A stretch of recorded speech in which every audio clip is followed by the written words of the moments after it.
Hello, I'm Dr. Alpa Shah, and I'm a psychiatrist practicing women's mental health.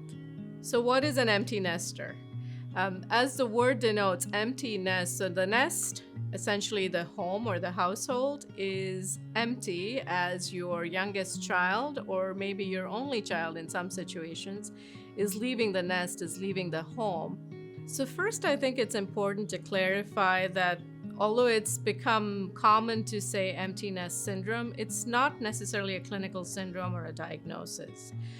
Uh, but it affects parents, and more so mothers is who we find are affected by the departure of their child from the home, and mothers who find that their day-to-day identity, their role, their purpose in life is centered around motherhood and parenting seem to be affected more when the child leaves home. How does empty nest affect someone? It affects people in different ways. More commonly, it's bittersweet. There's a sense of excitement and joy for your child.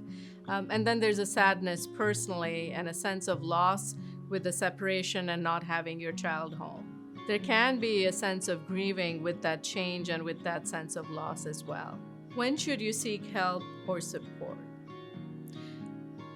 If you find that you're starting to experience some changes day to day in your sleep, in your appetite, you have trouble concentrating, there's more signs of depression emerging, then I think it's time to look for some help professionally, and counseling can be very helpful. Also, talking with friends and family. There will be other people in your circle who've gone through this transition, have experienced it, and have navigated it. And it'll be helpful to look at those shared experiences.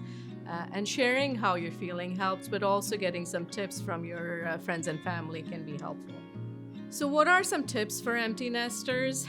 I think it starts with thinking ahead as you're preparing for your child to leave home, and recognizing that so much of the identity is tied in with the parenting and the day-to-day activities of having their child at home. So starting to think about your role as a parent differently, and also thinking about what else you could do in life, and recognizing that now you might have time to pursue some areas of interest that you may have put on hold. So there is an opportunity to kind of repurpose, reinvigorate, refocus for yourself personally, individually, and your identity. There's also an opportunity to think about your relationships differently, and that can help you in coping with the change. And so for those who are in a partnership or in a couple's relationship, more often than not, you find that parents are so dedicated to what their children need that the couple relationship seems to be on hold or doesn't get as much attention or nurturing as your child does.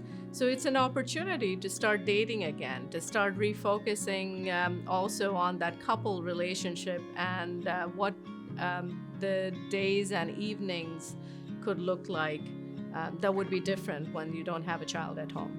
There can be a lot of mixed feelings around becoming an empty nester. It's important to know those feelings are normal, and this is another transition in your life.